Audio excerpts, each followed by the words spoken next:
Buenos días, hermanos, Dios les bendiga. Bienvenidos. Vamos a orar para empezar.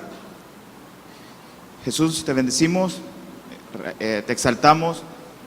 El motivo por el cual nosotros estamos reunidos acá es para glorificarte y exaltarte, que tu nombre sea sobremanera bendito, y pedimos que sea tu Espíritu Santo el que gobierne de principio a fin, el que nos guíe a toda verdad, el que nos guíe a adorar en espíritu y en verdad, como el Padre busca así a los adoradores.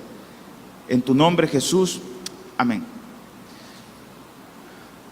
Bueno, como ya se pudieron dar cuenta, ¿verdad? Estamos conmemorando los 500 años de la Reforma Protestante, aquel 31 de octubre de 1517, en la cual el monje Agustino Martín Lutero clava 95 tesis en forma de protesta ante la evidente blasfemia que se estaba llevando a cabo por parte del papado. El viernes iniciamos esta conmemoración hablando de los antecedentes históricos, y habíamos visto de que desde que la iglesia es fundada en Pentecostés fue blanco de muchas herejías, fue el blanco de muchas falsas doctrinas. Veíamos de que aún el apóstol Pablo en Hechos le advirtió a la iglesia de que en un momento determinado iban a surgir de ella misma lobos rapaces, falsos maestros, falsos profetas que no iban a tener piedad del rebaño del Señor. Y evidentemente, a partir del siglo IV, vimos de que algo catastrófico le pasó a la iglesia, y es que el emperador Constantino se convierte al cristianismo y empieza un matrimonio entre la iglesia y el Estado. Constantino, para llamar la atención y llamar más adeptos al cristianismo, dijo: bueno, todos son bienvenidos. Tú crees en los dioses de la mitología griega, tú crees en Zeus, en Poseidón, en cualquier dios, está bien, te agarramos así, venite. Y lo que hizo en ese momento la iglesia fue aceptar todo ese paganismo, aceptar todas esas celebraciones y santificarlas. Todas las procesiones, las dedicaciones de las iglesias a determinadas personas, llámese santos, fue que empezó ahí. Inició con esa adaptación y con ese matrimonio iglesia-estado. Y en ese contexto empieza o surge lo que hoy se conoce como Iglesia Católica Romana. No es que nació con Pedro, vamos a ver eso de que no nació con Pedro. De hecho, Jesús nunca dijo: yo voy a fundar una iglesia católica apostólica romana, ni tampoco, para que no herir susceptibilidades, tampoco dijo: voy a crear una iglesia Asamblea de Dios, una iglesia bautista, una iglesia presbiteriana. Jesús dijo: voy a formar mi iglesia. Y eso no debemos de perderlo, porque la iglesia es del Señor, no es de una conferencia, no es de una ciudad, no es de un papado, no es de un clérigo, no es de un magisterio. La iglesia es del Señor. Y en ese contexto se empieza a dar una evolución en cuanto a la disciplina eclesiástica bíblica. Todos sabemos que hay una disciplina eclesiástica apoyada por las Escrituras. Pero esto se fue tergiversando de tal manera de que aquello de que el objetivo de la disciplina era restaurar al caído, como vemos en el ejemplo de Corintio, ¿verdad? Pablo era tajante: bueno, quiere seguir en pecado, sáquenlo. Pero después vemos en 2 Corintios, se arrepintió, perdónenlo, restáurenlo y agárrenlo de nuevo. Así es la disciplina. Pero la iglesia católica empezó a decir: bueno, si tú quieres no te puedes arrepentir, con tal que nos des algo. Y empezó a proclamar y decía, bueno, si tú tienes muchas tierras, tienes muchos bienes, ¿por qué no nos das un par de manzanas o hectáreas, verdad, de terreno? Y entonces tus pecados van a ser perdonados. Y ahí es donde nace, bueno, tenés pecado, te vas a confesar y 3 Padres Nuestros, 4 Ave María, andate de rodillas y ya estás perdonado. ¿Bien? Todo eso ya está perdonado. Entonces, en ese contexto, como vimos en el drama, aparece Martín Lutero. Viendo todas aquellas cosas, porque Martín tenía un corazón sensible a Dios, y eso era evidente. Él no sentía paz. A pesar de que se confesaba de entre 3 y 4 horas diarias, a pesar de que se exponía al frío para autoflagelarse, para hacer que su cuerpo sintiera dolor y así poder pagar por la gracia de Dios y así poder ser perdonado por Dios. Hacía ayunos, montón. Pero nada de eso podía satisfacer el corazón de Martín Lutero. Y es que, hermanos, nada puede satisfacer el corazón del ser humano más que la presencia del Señor Jesús. Nada lo puede. Nadie puede ser feliz, completamente feliz. Puede tener un montón de riqueza, puede tener un montón de dinero, puede tener todo lo que el mundo ofrece. Si no tiene a Cristo, es un ser vacío. De hecho, está muerto. Y Martín Lutero en esa desesperación iba cada rato a confesarse. Y es ahí cuando sus superiores le dicen, bueno, este Martín ya tanto molesta, ¿verdad? Tanto venir a confesarse. Y lo pusieron a dar clases en la Universidad de Wittenberg. Y Lutero inicia con los salmos. Y ahí descubre de que es por la misericordia de Dios que somos redimidos. Para continuar, estudia y da clases acerca del libro de Romanos. Y es evidente en las Escrituras de que la justificación es por fe solamente. Para rematar, la siguiente cátedra que da es acerca de Gálatas, en donde el apóstol Pablo hace una defensa acerca de la salvación por gracia. Y le dice a los de Galacia, tan torpes sois que habéis empezado por la gracia y van a continuar con la ley. Y después Lutero enseña acerca de el libro de Hebreos, en donde el autor nos ilustra de que tenemos un sumo sacerdote, el cual es el que intercede por nosotros y por quien tenemos nosotros entrada directa hacia el trono de la gracia.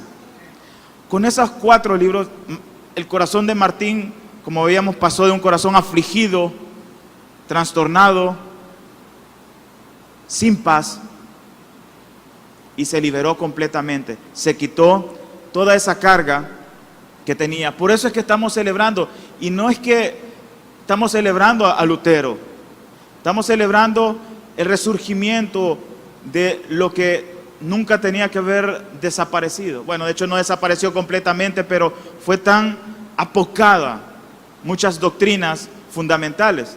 Por eso es que estamos conmemorando los 500 años de la Reforma Protestante.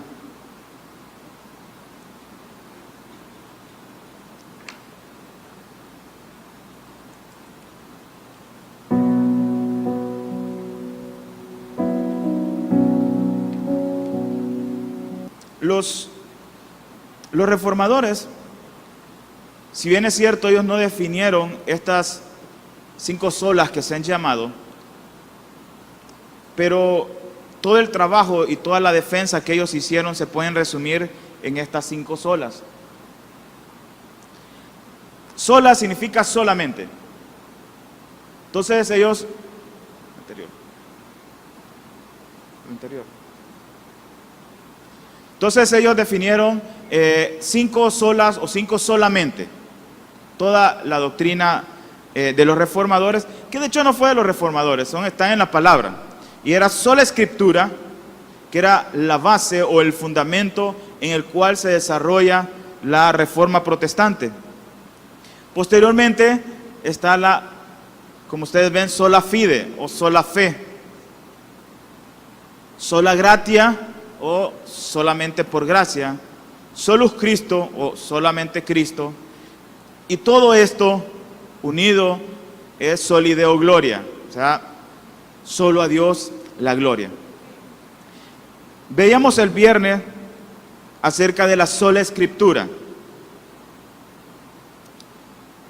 Era tan importante porque la Biblia en ese entonces se miraba como un libro tenebroso, un libro oscuro, un libro en el cual el vulgo, toda la gente, no podía tener acceso.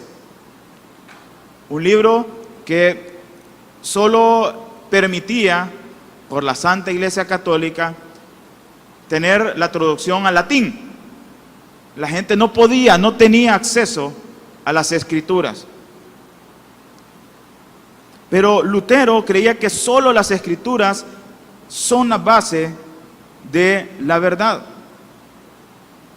La Iglesia romana pregonaba que las Escrituras solo pueden ser interpretadas por el magisterio y por el Papa.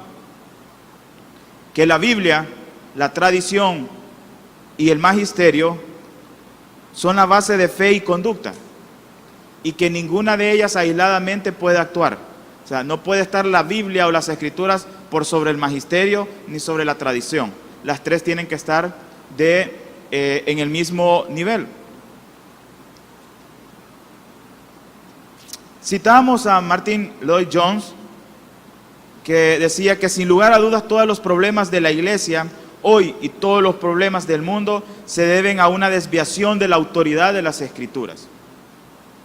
Y es que todas las falsas doctrinas no seríamos sujetos a ello si tuviéramos este principio grabado en nuestro corazón de la sola Escritura.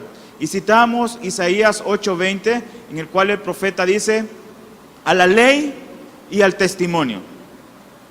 Si no es conforme a ello, es que no les ha amanecido. A la ley y al testimonio. Los reformadores defendieron estos principios de la sola escritura o solamente la escritura, y lo primero que dijeron fue: miren, el pueblo tiene el derecho de poder interpretar las Escrituras. No hay ninguna parte de la Biblia en la cual Él ha elegido solo unas personas o pocas personas para que tengan acceso a las Escrituras. De hecho, el Catecismo Católico, en el punto número 100, dice que el oficio de interpretar auténticamente la palabra de Dios ha sido confiado únicamente al magisterio de la Iglesia, al Papa y a los obispos. Esa es su declaración de fe. Ahora, veíamos de que esto no quiere decir que voy a decir, yo creo que dice esto, o a mí me parece que la Biblia dice esto. La Biblia, veíamos que solo tiene una interpretación, que es la interpretación y es lo que quiso dar Dios a entender en su palabra. Veamos que tiene una interpretación, pero que puede tener muchas aplicaciones. Y veíamos dos principios, hay muchos más. Con estas 5 solas vamos a dar como un vistazo general, ¿verdad? Solo hablar de la palabra o de un punto de la palabra, pudiéramos llevarnos un montón de tiempo, pero veíamos dos principios acerca de la sola escritura y de la libre interpretación, en la cual la escritura es su propio intérprete. La escritura es su propio intérprete. ¿Por qué? Hay algunos textos que nosotros tenemos que verlos. Si a veces nos parecen un poco oscuros, tenemos que verlos a la luz de otros textos que son paralelos. Jamás, hermanos, jamás la Biblia se contradice. porque Dios no se contradice y la Biblia es palabra de Dios. Jamás. Esas aparentes contradicciones son ataques del enemigo, y esos son aparentes, porque ninguna hay en la palabra. Y veíamos el otro, que es ningún texto sin su contexto, porque un texto sin su contexto es un pretexto. Si yo quiero agarrar un versículo aisladamente y no logro ver todo lo que está alrededor de ese versículo, o de ese capítulo, o de ese libro, o de todas esas epístolas, o de todo el Nuevo Testamento, o de toda la Biblia, entonces estoy haciendo una mala interpretación. La libre interpretación a la cual los reformadores se referían era que toda persona tiene que tener acceso a las Escrituras. Veíamos el segundo punto, que es la perspicuidad o la claridad de las Escrituras. Y veíamos que todos los textos que Dios ha colocado en la palabra para salvación del ser humano son claros. No tienen difícil traducción. Son clarísimos. Y vamos a ir viendo, conforme vayamos viendo las otras olas, que son claros. No hay duda en ellos en cuanto a salvación. Y sí, ciertamente hay algunos textos que son un poco más difíciles, pero que también se pueden interpretar adecuadamente.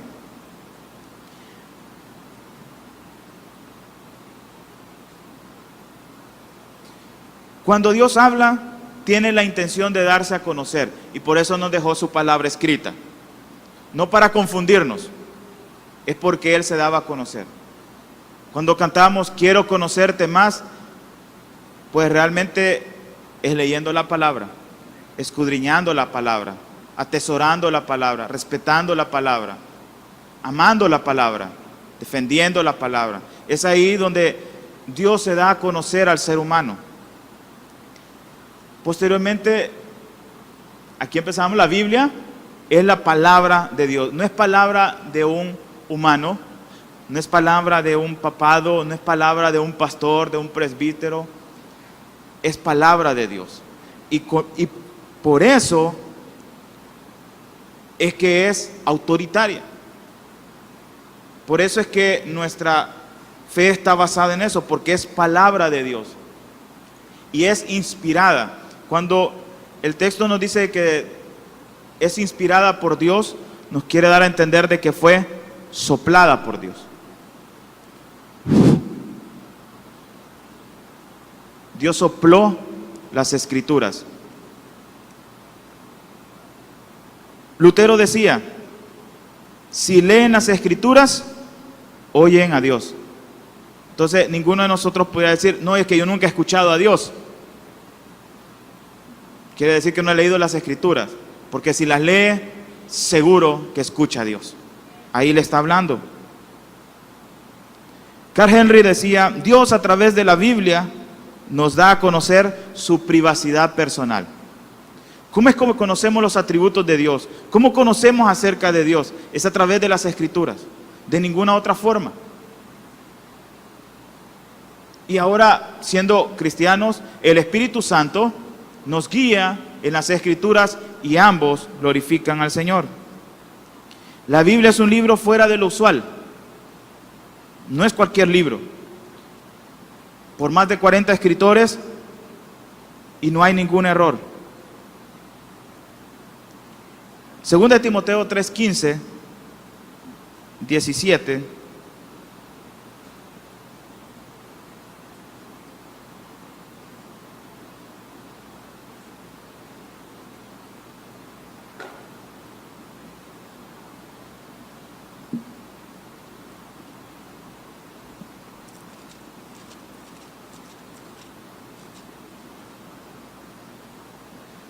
Miren lo que le decía en su última carta, escrita por Pablo, dice: y que desde la niñez has sabido las sagradas Escrituras, las cuales te pueden hacer sabio para la salvación. ¿Ven cómo se une toda la claridad de las Escrituras? Te pueden hacer sabio para la salvación. Por la fe que es en Cristo Jesús. Vemos, hermanos, qué claras son. ¿Qué de difícil interpretación puede haber eso? ¿Qué doctorado, o qué licenciatura, o qué máster tenemos que sacar, o tiene que sacar una persona para entender de que las Sagradas Escrituras nos hacen sabios para salvación por la fe solamente en Cristo Jesús? Ahí está claro. Toda la Escritura es inspirada por Dios, soplada por Dios, y útil para enseñar, para redarguir, para corregir, para instruir en justicia. Y todo esto es que a fin que el hombre de Dios sea perfecto, enteramente preparado para toda buena obra. Como vamos a ir viendo, no es que tiene que llevar un orden. Primero somos salvos y después hacemos buenas obras. No es al revés. Las obras nunca en un corazón de un pecador depravado jamás va a poder satisfacer o va a poder tener mérito delante de Dios, de un Dios justo, santo, como el nuestro. Segunda de Pedro,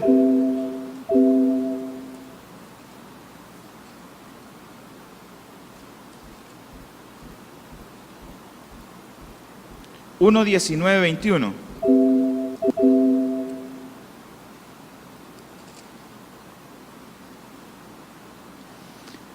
Tenemos también la palabra profética más segura, a la cual hacéis bien en estar atentos, como a una antorcha que alumbra en un lugar oscuro. Las Escrituras son claras, son lámpara y sirven para alumbrar en oscuro, hasta que el día esclarezca y el lucero de la mañana salga en vuestros corazones.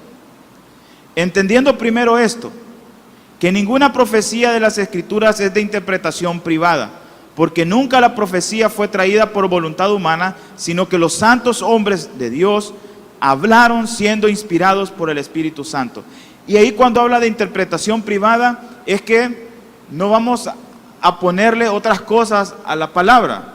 Lo que les decía anteriormente, no es que yo creo o yo digo que la Biblia dice esto, no es así. La Biblia dice lo que tiene que decir como Dios lo ha mandado. Esa es la interpretación, una interpretación.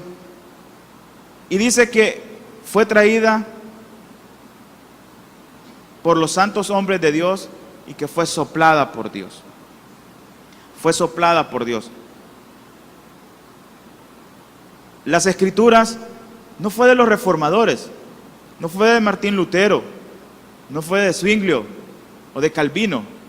Dice que las Escrituras fueron traídas por voluntad divina. Por voluntad divina. Y es que por eso todavía la tenemos acá. Y ha habido un montón en la historia de gente que ha querido destruir las Escrituras.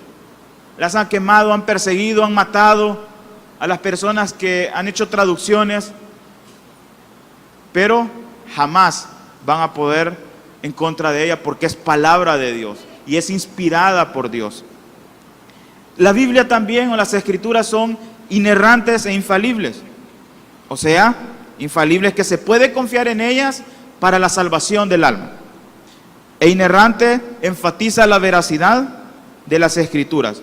Es decir, no tiene ningún error y no afirma nada que sea contrario a la verdad. Nada que sea contrario a la verdad. Hebreos 6:8.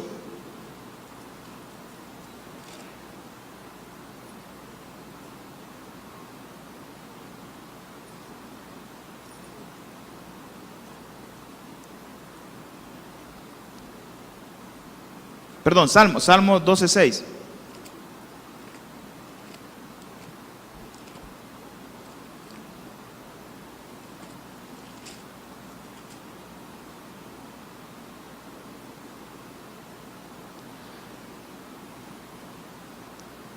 En la primera parte dice, las palabras de Jehová son palabras limpias.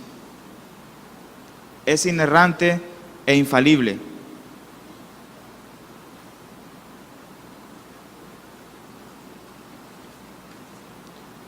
Otra cualidad de las Escrituras o de la base de solo Escritura Solo la Biblia tiene autoridad suprema sobre nuestra conciencia. Es decir, la Biblia es la regla autoritativa. Por eso es que Martín Lutero dijo, miren, si no me demuestran por un sano juicio y no por lo que el Papa dice, no me voy a retractar. No quiero ni puedo retractarme. Y dice, al final, mi conciencia es cautiva de la palabra de Dios. Todo lo que Martín estaba creyendo y afirmando y defendiendo era en base a las Escrituras. Es nuestra autoridad. Y las Escrituras tienen completa suficiencia. Es decir, que sirve y son suficientes para lo que Dios las ha mandado, nos ha permitido tenerla. Es decir, salvación, justificación, santificación y todas aquellas cosas en las cuales Dios ha querido entregarnos. La Biblia es y debe ser nuestra vara de medir.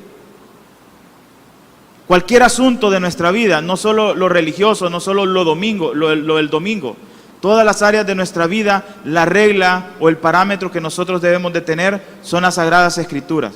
Por eso es que un cristiano debe de tener este principio de la sola Escritura. No lo que yo pienso, no lo que yo creo, no lo que yo digo, es qué es lo que está diciendo el Señor. Por eso es que la Reforma devolvió al pueblo las Escrituras. Por eso la importancia de la Reforma. Lutero dijo, ¿cómo es posible que las personas no tengan acceso a las Escrituras? ¿Cómo van a conocer a Dios entonces? Y surge un milagro en ese tiempo en el cual estuvo él escondido en ese castillo. En menos de 3 meses, hermano, en menos de 3 meses tradujo al alemán el Nuevo Testamento. En menos de 3 meses. Sin computadora, sin energía eléctrica, sin lapicero, solo guiado por el Espíritu Santo, por un corazón apasionado por Dios, apasionado por las Escrituras. Y dijo, y empezó a entregarla, y ahí es donde se enciende esa chispa que aviva toda Europa en ese entonces, la traducción de las Escrituras.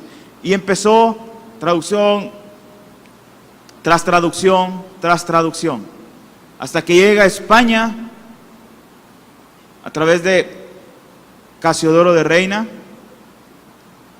y realiza la primera traducción de la Biblia al español. Alrededor de 40, 50 años después, Valera revisa esa traducción y por eso hoy tenemos la Reina Valera, que todavía está, todavía la tenemos, quizá la mayoría tenemos esa. Pero la importancia de la traducción, fue algo espectacular eso, porque así nosotros tenemos acceso y no nos pueden dar garabato. Les decía el viernes, si alguien se para acá o estamos viendo algún programa disque cristiano, confrontémoslo con la palabra. ¿Es cierto lo que está diciendo este fulano? ¿Es cierto que si yo pacto, Dios está obligado a darme más? Veámoslo a la luz de las Escrituras. No lo veamos a la luz de lo que el pastor dijo o lo que el predicador dijo. Veámoslo a través de las Escrituras. Por eso es que no sirve de nada tenerla de adorno, si no aplicamos a nuestra vida todos los principios de la sola Escritura. Esos pensamientos que tenemos, ¿en base a qué son? Tiene que ser sola Escritura. Luego empieza la otra sola, que es sola gratia. La gracia es aceptación y amor inmerecido que se recibe de otro. Favor inmerecido que un superior le prodiga a un inferior. Actividad salvadora de Dios que se manifestó a través del regalo de su Hijo para que muriera en lugar de nosotros. Pero, ¿qué era lo que creían? ¿Cuál es la creencia en el momento en que Lutero estaba? Bueno, el punto de vista era que para obtener la salvación se necesitaba, además de tener a Jesús, realizar buenas obras que hicieran mérito a favor nuestro. Esa era la concepción de la salvación. Eso era la concepción de la gracia. Y no solo teníamos que hacer, en ese entonces, ¿verdad? No solo tenían que hacer buenas obras, sino que también tenían que cumplir las penitencias. Y, como vimos en el drama, tenían que comprar indulgencias. A nosotros nos parece un poco ilógico que en ese entonces esas personas creyeran eso, que al comprar una indulgencia, al comprar un pedazo de papel, la persona tuviera remisión de pecados, y aún de pecados que iba a cometer el siguiente día o la siguiente semana. Él ya podía tener y decir, bueno, aquí tengo, quiero una indulgencia para todo el año, para que ya esté perdonado por todo lo que yo voy a cometer. Había de esas indulgencias, hermano.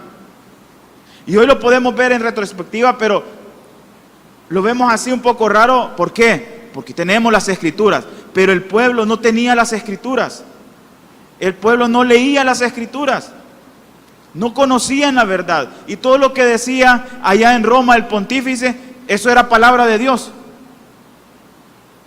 Aunque estuviera lejos de lo que dicen las Escrituras. La entrada del paganismo al cristianismo trajo en consecuencia una perversión del mensaje de la salvación, que está descrito en la palabra, sustituyendo la salvación por gracia por obras. Y ellos manifestaban, yo doy para que me des. Dios, yo te doy esta obra, yo doy este pedazo de terreno, pero a cambio obtengo el perdón de Dios y obtengo la salvación de Dios. Y eso lo vemos en la actualidad. Y no solo en la iglesia católica. Muchas iglesias cristianas proclaman un montón de herejías, de agregar cosas a la salvación, cuando el principio bíblico es claro. Es más, tanto era la herejía que hasta crearon un lugar en el cual el ser humano, después de morir, tenía que purgar sus pecados, el purgatorio. Se lo sacaron de la manga y dijeron, bueno, las personas, aunque crean en Jesucristo, eso no es suficiente. Tienen que ir al purgatorio a pagar algunos pecados.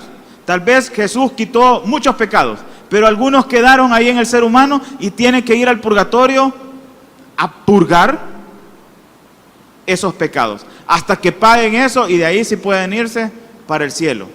Así era lo que creían. Y todo esto porque la Biblia había sido secuestrada por unos pocos. Las Escrituras habían sido capturadas en Roma, pero la Reforma trajo de nuevo y entregó de nuevo las Escrituras al pueblo. Marcos 1:15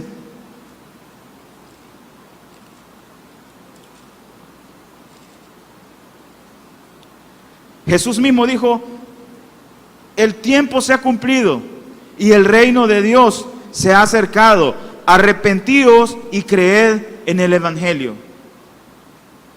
En ningún momento Jesús dijo que había que hacer obras. Y lejos de enseñar que había una organización que tendría el monopolio, como ellos querían hacer ver, el monopolio de la salvación, el mensaje del Evangelio es creer en la persona de Jesucristo. Y el mensaje de las Escrituras es la imposibilidad, hermanos, la imposibilidad de ganar la salvación. No podemos ganar la salvación. No podemos comprar la salvación. Es más, no merecemos la salvación. Todo es por gracia. El regalo que un superior da a uno inferior, que es inmerecido. Esa palabra no se nos debe olvidar, es inmerecida. La salvación, ninguno de nosotros, nadie puede decir, yo merecía ser salvo. El cielo no fuera cielo si yo no voy. No, todo es por gracia. Las parábolas en Lucas 15 que hablan de la moneda perdida, ¿podía ser esa moneda algo? No, podía ser esa oveja perdida allá, maltratada, herida, perdida. ¿Podía ser algo por ella? No, fue el pastor que tuvo que ir a buscar y a rescatar esa oveja. Nosotros no venimos acá porque se nos dio la gana, ay, yo voy a ir y voy a hacerme cristiano. Es porque Dios llamó por gracia solamente. Jesús se había encontrado con muchas personas que decían que había que agregar algo. Los fariseos eran un ejemplo de ello. Ellos pensaban que tenían que cumplir la ley. Hermanos, la ley, el objetivo de la ley, como lo vemos en las Escrituras, jamás fue salvar a un ser humano. Nunca jamás por cumplir la ley alguien fue salvo, y otro porque no podían cumplirla. Pero la ley no fue dada por Dios para salvar. Lo que la ley hacía era, qué tan altos son los parámetros, son los estándares de Dios, que me es imposible llegar a ellos.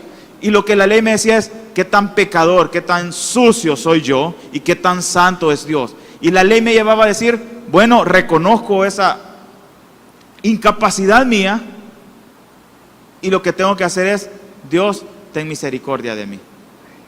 Eso es lo que tenemos que hacer. Por eso es que en Lucas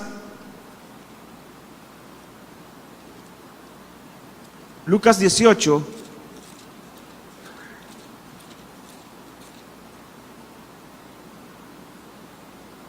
es un texto bien conocido.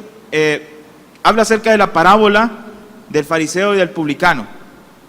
Dice, a unos que confiaban, miren lo que son palabras de Jesús, a unos que confiaban en sí mismos como justos y menospreciaban a los otros, dijo también esta parábola. Dos hombres subieron al templo a orar. Uno era fariseo y el otro publicano. El fariseo, puesto en pie, oraba consigo mismo de la siguiente manera: Dios, te doy gracias porque no soy como los otros hombres, ladrones, injustos, adúlteros, ni aún como este publicano. Ayuno 2 veces a la semana, doy diezmo de todo lo que gano. Mas el publicano, estando lejos, no quería ni aún alzar los ojos al cielo, sino que se golpeaba el pecho diciendo, Dios, sé propicio a mí, pecador. Os digo que este descendió a su casa justificado antes que el otro, porque cualquiera que se enaltece será humillado, y cualquiera que se humille será enaltecido.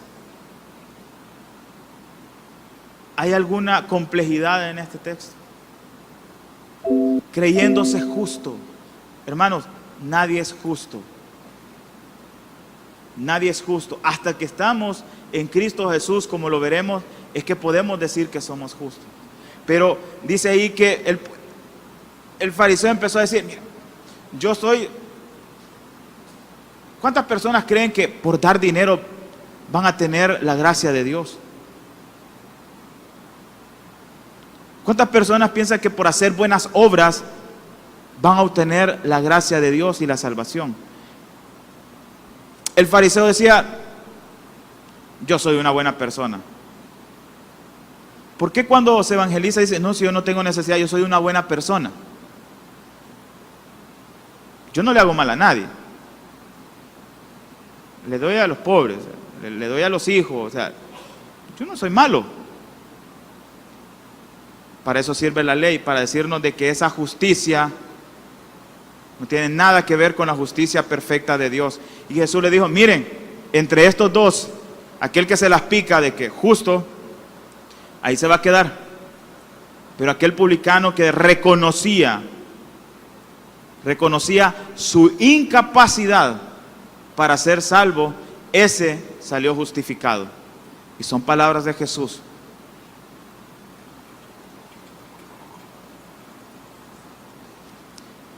Es solamente por gracia. Así que el gran problema de Martín no fue solo meterse con la teología católica romana, sino que también se metió con su billetera, porque era un negociazo el vender indulgencia. Era un negocio redondo.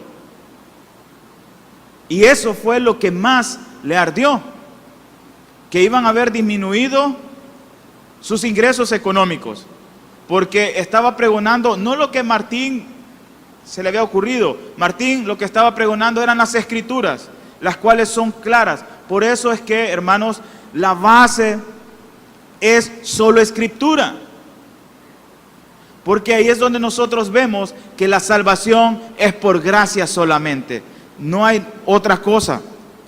Juan 3:16 dice: porque de tal manera amó Dios al mundo que ha dado a su Hijo unigénito. Lo ha dado, no lo ha vendido. Dios no vendió a su Hijo, Él lo ha dado. ¿Por qué? Por gracia, por amor, por misericordia, hermanos, porque Él ha querido, punto. Por eso dio a su único Hijo. Tenemos, por tanto, una gracia que tiene o que es soberana. No quiere que ninguno se pierda, Él quiere que todos procedan al arrepentimiento. Es soberana, porque a Dios no lo podemos doblegar, a Dios no le podemos decir: Dios, yo pagué esta cosa, yo pacté, Señor, y yo di $100, aunque no lo tenía, pero fui a pedir prestado, como quieren hacer creer algunos. Pero aunque no lo tengas, tenés que buscarlo, y si tu dinero está a plazo, pues hacer la promesa y después tenés que pagar. ¿En dónde está eso en las Escrituras? No está. La gracia de Dios es soberana, no lo podemos doblegar, no podemos doblegar el brazo de Dios. Él lo extiende porque Él quiere, porque es soberano. La gracia es salvadora, porque por gracia somos salvos. La gracia es santificadora. No es una gracia barata. La gracia le costó todo a Dios. Se tuvo que hacer hombre. Imagínense la humillación. El Dios todopoderoso, excelso, grande, sublime, creador de todo lo que hay, se tuvo que hacer hombre. ¿Para qué? Para darnos inmerecidamente la salvación. La gracia es suficiente. No necesitamos más nada. Es un regalo completo. Dios no nos salva a medias. No somos medio salvos. Somos completamente salvos por gracia solamente. Es por gracia. Es por gracia, hermanos, que es soberana, salvadora, santificadora y suficiente. No tenemos que agregar más nada. Es un favor inmerecido. Hechos 15.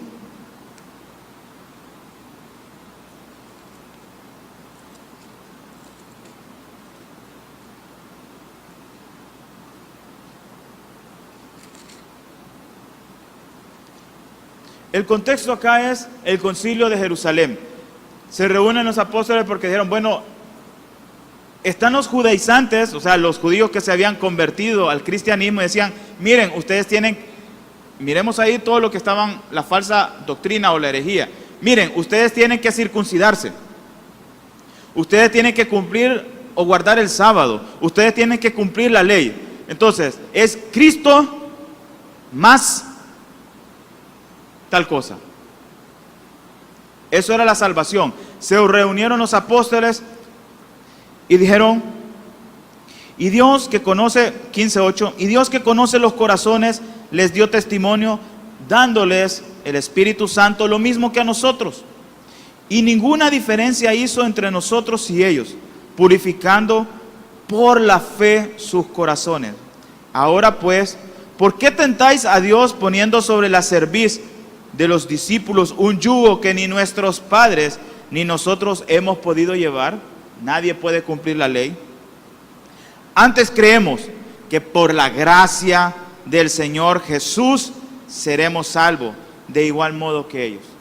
Por la gracia de Jesús, por la gracia de Jesús, nada más por ella.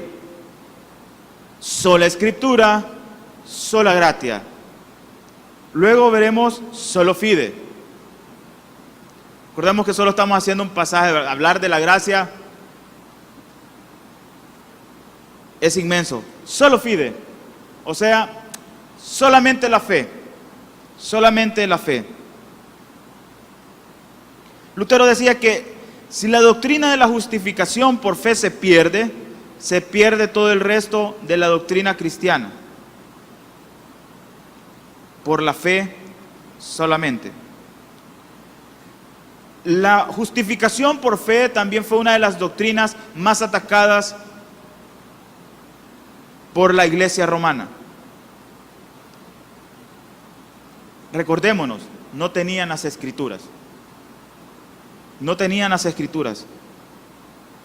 Y quedaba, según la Iglesia, quedaba claramente de manifiesto, ya por las Escrituras, de que el ser humano no precisa de un mediador clerical, no precisa de un sacerdote para comunicarse con Dios. Y tampoco es necesario un sacerdote para obtener, ni un pastor, ¿verdad? ¿Para qué? Ni para obtener la justificación. Que no viene por obras, que la justificación no viene por práctica de ritos, que la justificación no viene por ceremonias, que la justificación es a través de la fe. Y aunque las hogueras quemaron a un montón de reformadores, no podían dejar de escucharse esas palabras de Romanos: el justo por la fe vivirá. Romanos 1:16.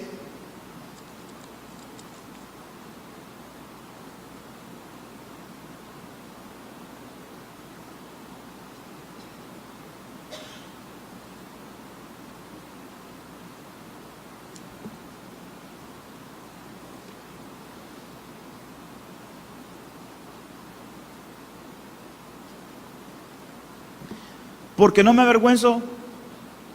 avergüenzo del Evangelio, porque es poder de Dios para salvación a todo aquel que cree.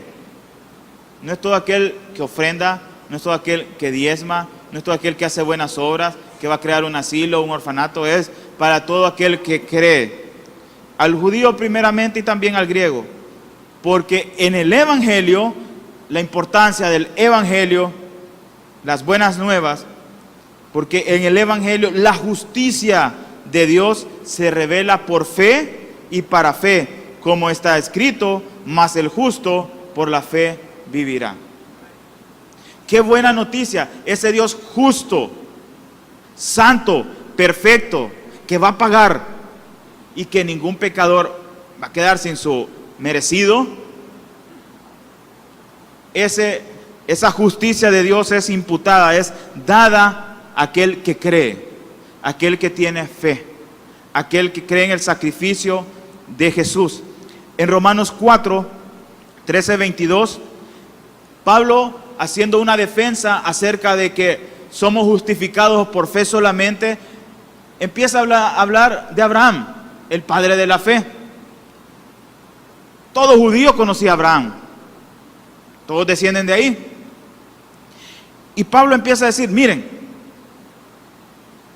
la ley no puede justificar a nadie. La ley no puede hacer perfecto a nadie. La ley no puede salvar a nadie. Romanos 4, 20 dice: tampoco dudó por incredulidad de la promesa de Dios, sino que se fortaleció en fe, dando gloria a Dios, plenamente convencido de que era también poderoso para hacer todo lo que había prometido, por lo cual también su fe le fue contada por justicia. Abraham fue justificado por fe solamente. Fue llamado por gracia. Abraham estaba probablemente adorando a otros ídolos. Su padre era un idólatra, como lo describen las Escrituras. Abraham estaba allá, no quería nada con Dios, ni pensaba nada con Dios. Entonces viene la gracia soberana, inmerecida, y llama a Abraham. Abraham, al creer en eso, dijo: Dios, por cuanto yo soy el juez supremo y no hay nadie arriba de mí, esa fe te es contada por justicia. Entonces, Abraham, tú eres justo delante de mí. Fe solamente. Hay 3 elementos que debe de tener la fe. Los teólogos hablan de notitia, que es el conocimiento de lo que Cristo hizo por mí, por cada uno de nosotros. El conocimiento que tiene, o sea, es el contenido de la fe. El ascensus, que es creer la verdad que ha sido entendida. O sea, yo puedo tener el conocimiento, pero tengo que creer esa verdad. Y por último, fiducia, que es la confianza en Cristo. Los demonios tienen notitia y tienen ascensus. ¿Por qué? Ustedes vemos en los evangelios, dice, si sabemos que tú eres el Hijo del Dios viviente. Los demonios saben quién es Jesús. Es más, tiemblan delante de él. Él sabe quién es, ellos saben quién es. Pero lo que no tienen es fiducia, o sea, confianza en Cristo Jesús. No la tienen. Es solo por fe, hermanos. No es por méritos. Y no es fe en la fe, que es un error que se está cometiendo. No es fe en la fe. No es que yo tengo toda la fe y yo tengo la fe y me voy a ganar ese carro que están, y yo tengo la fe. Esa no es la que se refiere a la fe salvadora. Recordémonos que la fe solo es el vehículo, porque yo puedo tener mucha fe y puedo creer en Dios, puedo creer a Él, pero sin la gracia no es nada, porque Dios puede decirnos, sí, está bien que creas en mí, pero no te perdono. Es ahí donde está la importancia de la gracia. Pongámoslo como que la fe es un barco, y lo importante no es el barco, lo importante es el contenido que está en el barco. El barco solo es el transporte que va a ir de una isla a otra isla. Es la gracia que es llevada a través de la fe. Luego vamos con solo Christus. A lo largo de la historia de la iglesia romana, había ido creando una verdadera legión de instancias entre Dios y los hombres, que supuestamente no solo mediaba entre los mortales y el Creador, sino que también era un objeto de culto. Y si no, veámoslo. ¿Qué hacen ahora?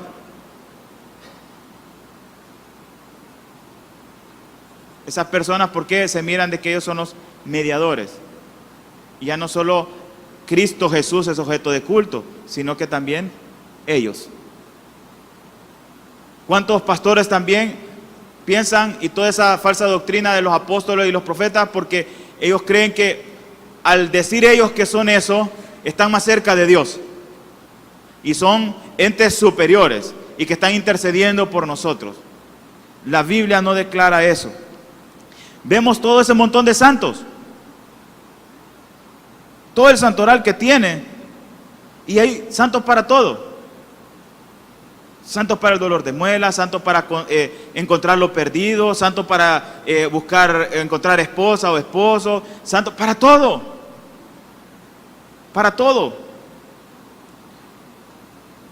Y toda esa constelación de culto a los santos y a las vírgenes, lógicamente traía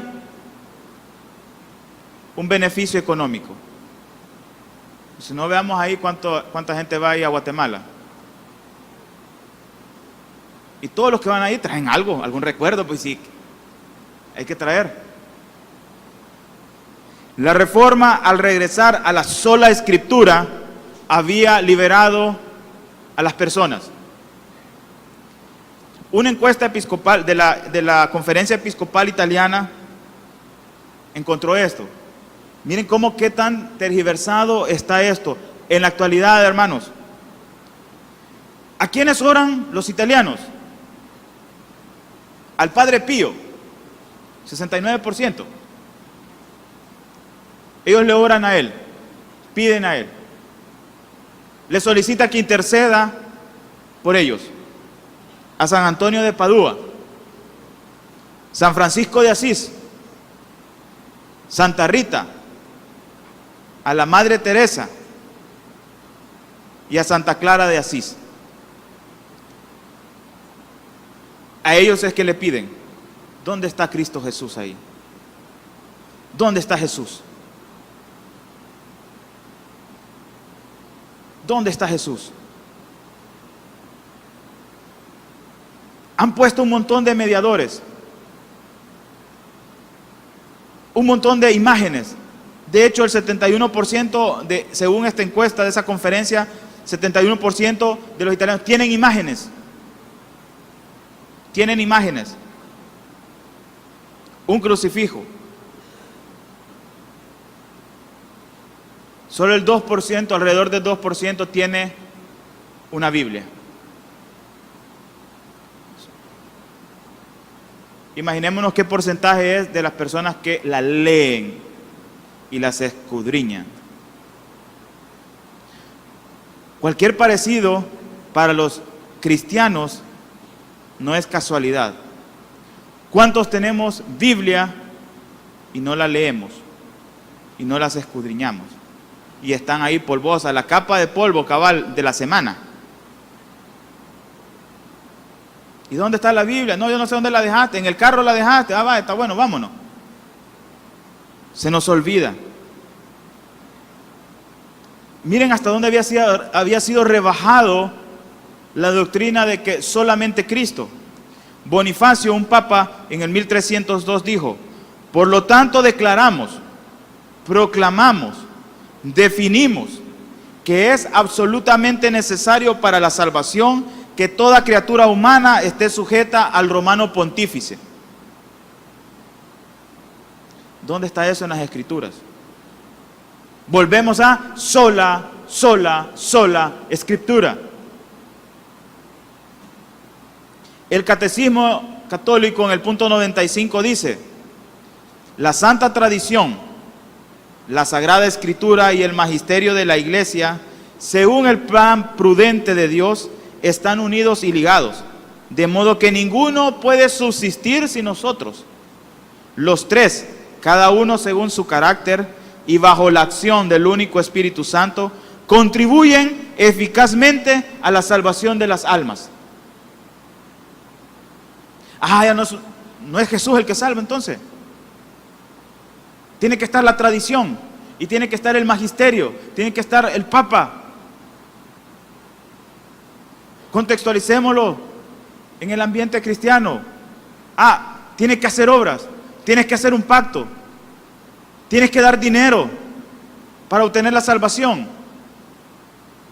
Y esas herejías se están metiendo. ¿Por qué? Porque se nos olvida el principio de la sola Escritura y el principio de solo Cristo. Jesús dijo: yo soy el camino, la verdad y la vida. Juan 14:6. Yo soy. No dijo yo soy una verdad. Jesús dijo yo soy la verdad. No dijo yo soy un camino. Dijo yo soy el camino. Yo soy el camino, el único. Por eso es que vemos que la Iglesia Católica había sustituido esa función de mediador de Jesús.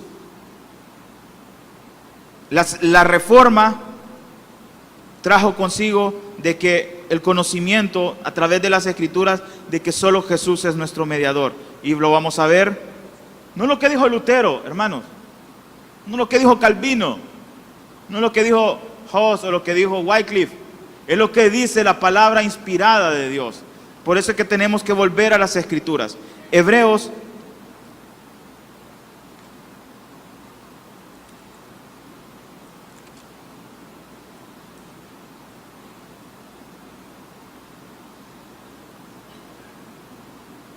Hebreos 12:24.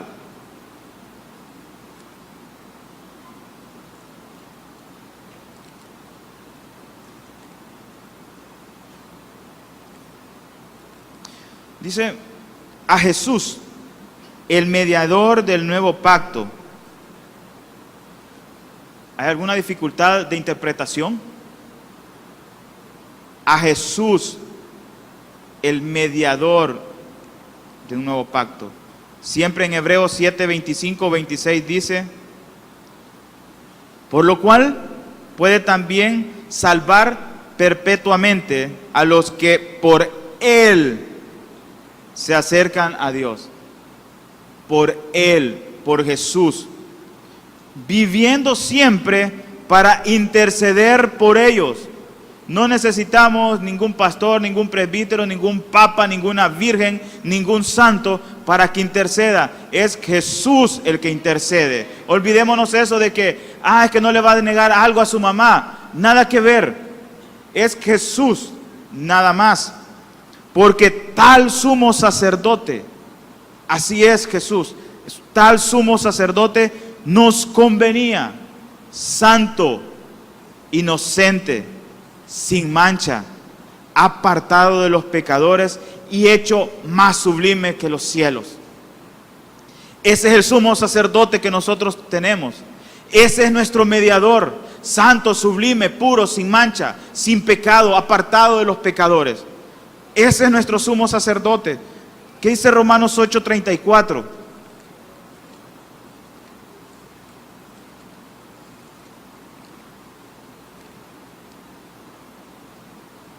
¿Quién es el que me condenará? ¿Quién es el que condenará? Cristo es el que murió, más aún, el que también resucitó, el que además está a la diestra de Dios, el que también intercede por nosotros. Jesús es el que está intercediendo por nosotros, porque Él fue el que murió, que resucitó y está a la diestra del Padre intercediendo por nosotros. Por amor, por esa gracia inmerecida y sublime. Hechos 4.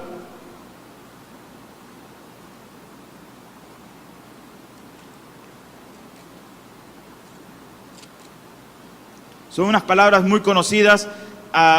El contexto es que Pedro y Juan están ante el concilio. Y le dicen, bueno, ¿y ustedes qué onda? ¿Por qué están predicando? ¿Qué están haciendo ustedes? Estos hombres, inspirados por Dios, dicen lo siguiente: este Jesús es la piedra reprobada por vosotros los edificadores, la cual ha venido a ser cabeza del ángulo. Y en ningún otro hay salvación, porque no hay otro nombre bajo el cielo dado a los hombres en que podamos ser salvos. No hay ningún otro nombre. No hay ningún otro nombre en quien nosotros podemos ser salvos. Y eso lo recarga también en Timoteo, primera de Timoteo 2:5. Porque hay un solo Dios. Y un solo mediador entre Dios y los hombres. ¿Quién es Él? Es Jesucristo, hombre. No es nadie más. No hay otro nombre. No hay otro mediador. Es Cristo solamente. Solo Cristo. Si nosotros preguntamos a alguien, ¿cuál es la piedra que sustenta la iglesia? Muchos van a decir, es Pedro. Pues no es Pedro. Salmo 118, 22.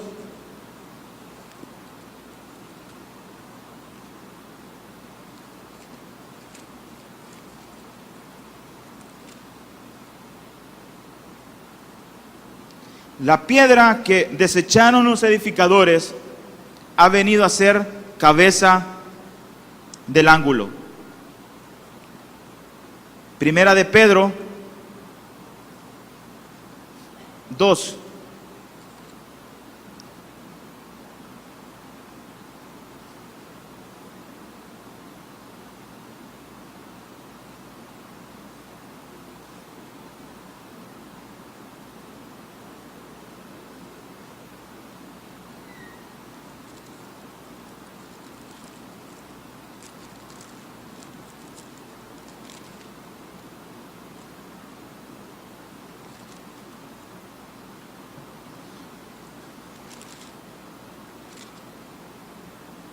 Primera de Pedro 2:4 dice: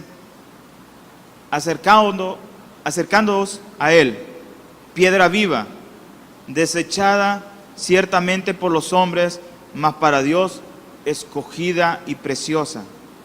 Vosotros también, como piedras vivas, sed edificados como casa espiritual y sacerdocio santo, para ofrecer sacrificios espirituales aceptables a Dios por medio de Jesucristo. Por lo cual también contiene las Escrituras: he aquí pongo en Sión la principal piedra del ángulo, escogida, preciosa, y el que creyere en él no será avergonzado. Para vosotros, pues, los que creéis, él es precioso, pero para los que no creen, la piedra que los edificadores desecharon ha venido a ser cabeza del ángulo. Primera de Corintios 10:4.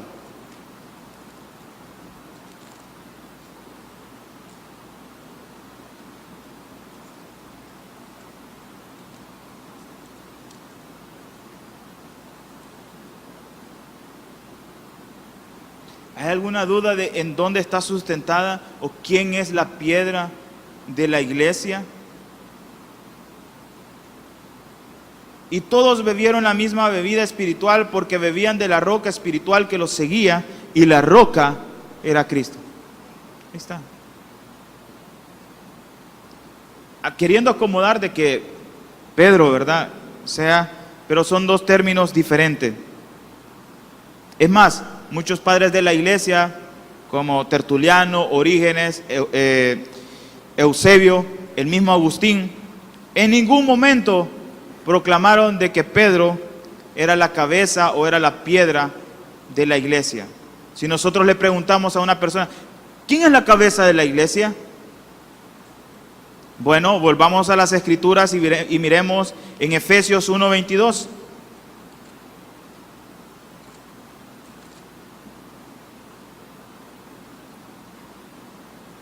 Y sometió todas las cosas bajo sus pies, y lo dio por cabeza por sobre todas las cosas a la iglesia, la cual es su cuerpo, la plenitud de aquel que todo lo llena en todo.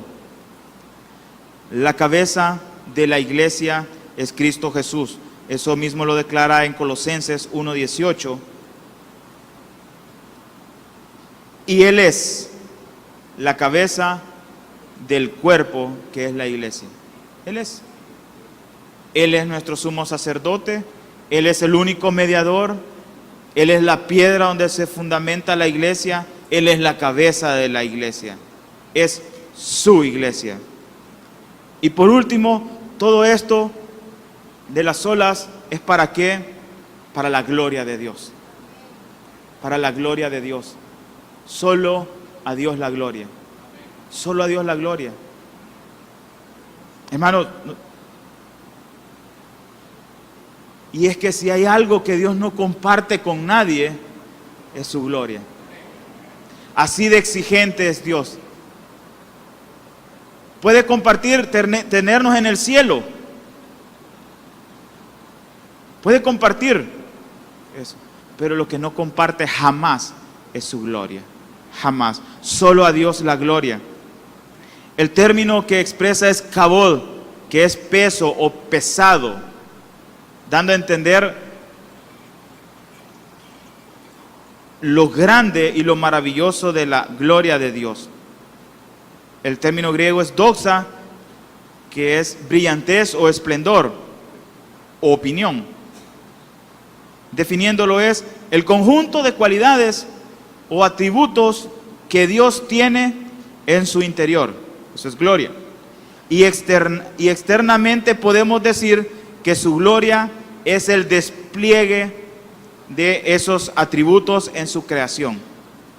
Es la manifestación visible de la excelencia del carácter de Dios. La gloria de Dios es su esencia, todos sus atributos en conjunto. Esa es la gloria de Dios. La salvación es del Señor de principio a fin. Dios llama, Dios regenera, Dios santifica, Dios preserva y Dios glorifica a los santos. Por eso es que solo de Él es la gloria. Horton decía, predicar las Escrituras es predicar a Cristo. Predicar a Cristo es predicar la cruz. Predicar la cruz es predicar la gracia. Predicar la gracia es predicar la justificación por fe solamente. Predicar la justificación es atribuir toda la salvación a la gloria de Dios. Por eso es que Soli Deo Gloria es el pináculo. Es el pináculo. La razón de tu existencia y de mi existencia es la gloria de Dios. Romanos 11, 36.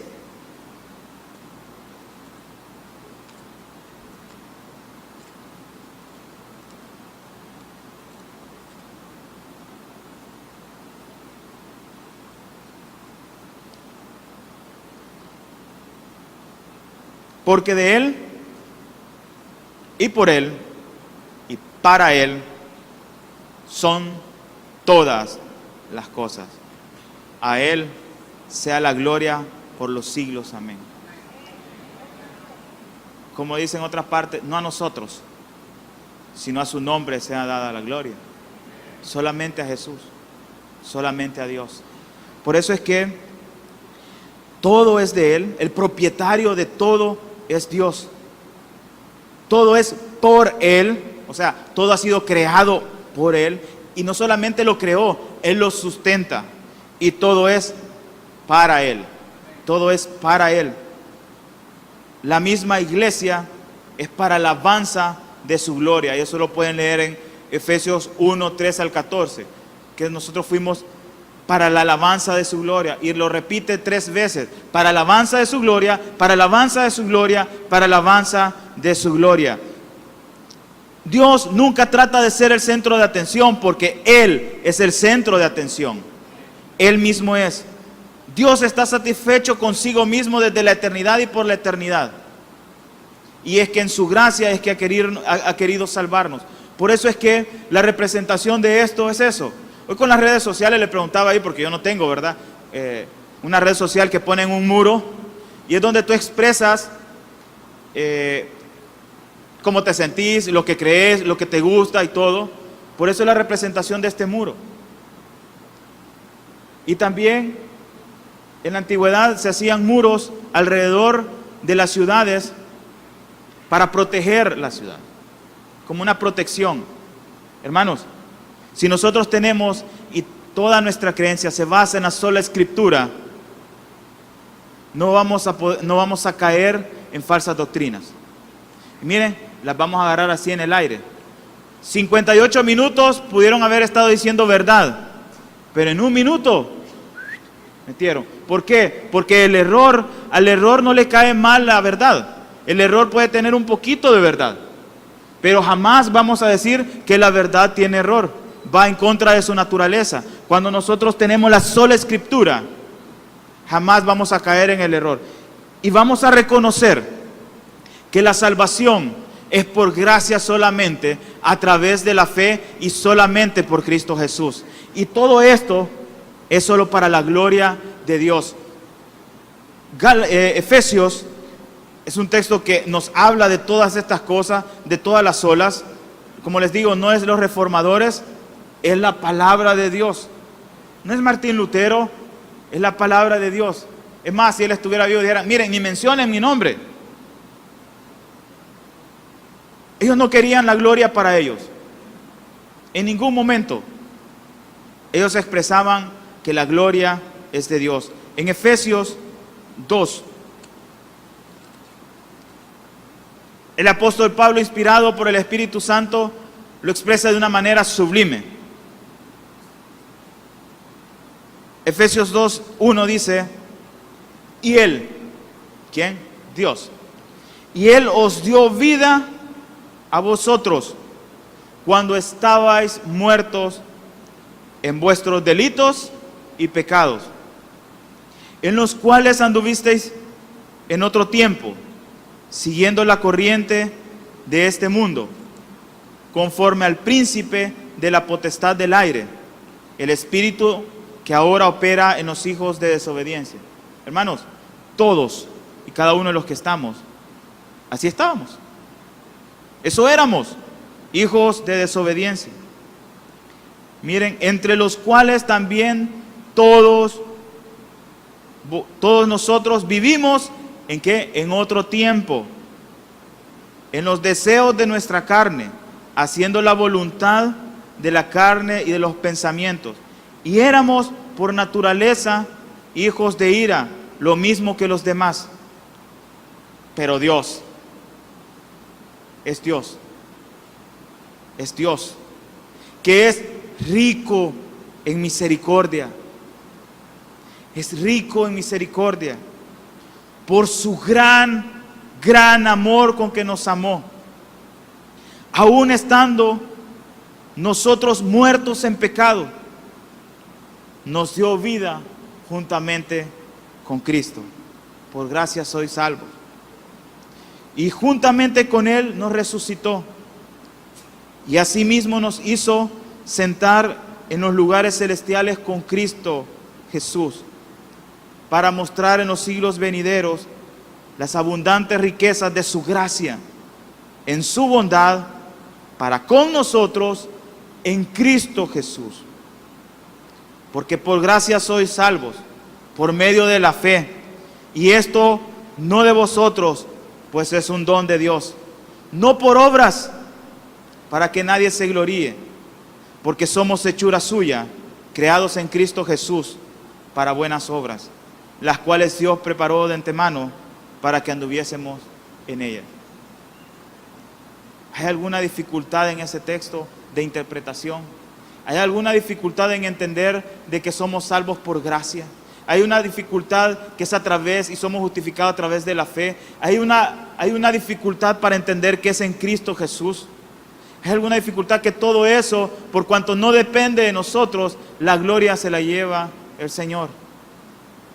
Todos hemos sido creados para la gloria de Dios. Y una expresión que surgió alrededor de 100 años después de la Reforma, con otros que colaboraron posteriormente, dice eso: Ecclesia reformata semper reformanda es secundum verbum Dei. Iglesia reformada siempre se está reformando de acuerdo a la palabra de Dios.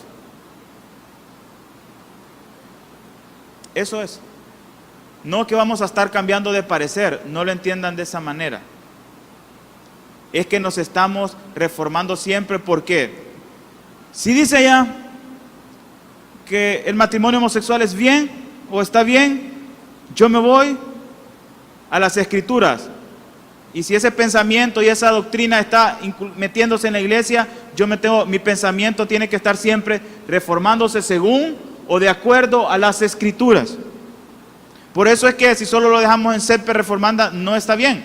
Tiene que ser de acuerdo a las Escrituras, de acuerdo a la palabra de Dios. Cada pensamiento, cada cuestión que nosotros veamos es de acuerdo a las Escrituras.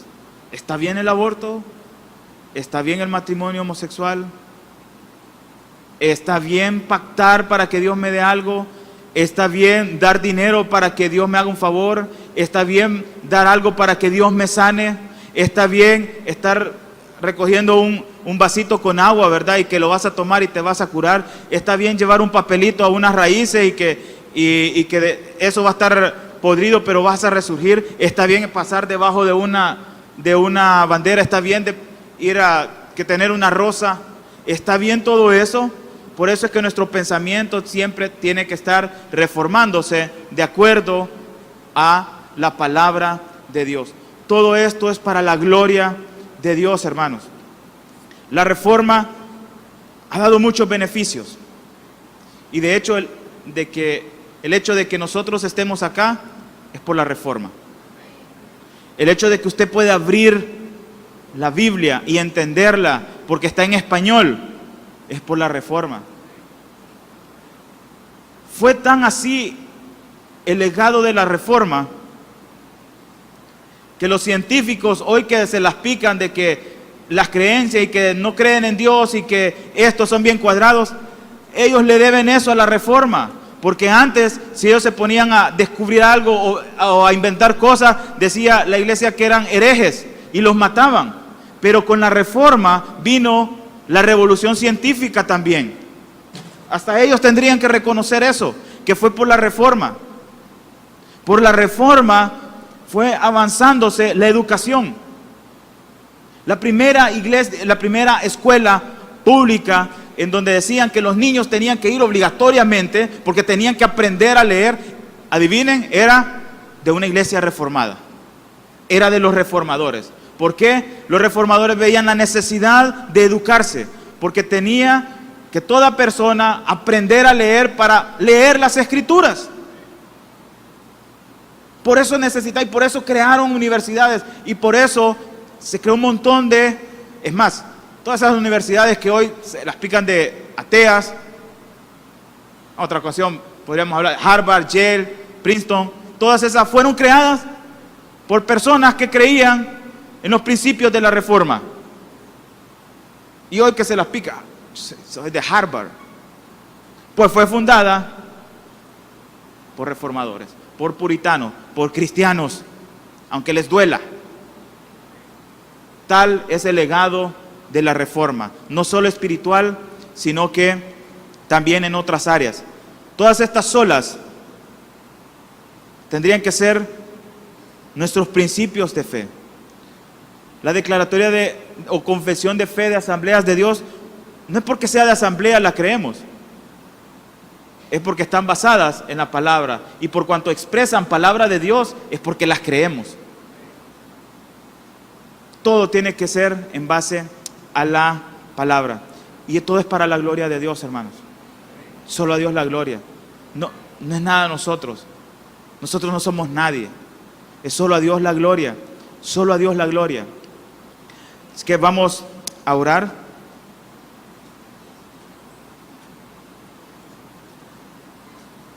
Gracias, Señor. Gracias porque en un momento determinado de la historia, aquel 31 de octubre de 1517, tú dijiste, basta ya. Basta del secuestro de mi palabra, basta de indulgencias, basta de vender la salvación que es por gracia. Y motivaste e inspiraste a aquel monje agustino, Martín Lutero, a iniciar este proceso que hasta este momento estamos hablando de ello, de la Reforma protestante. Y es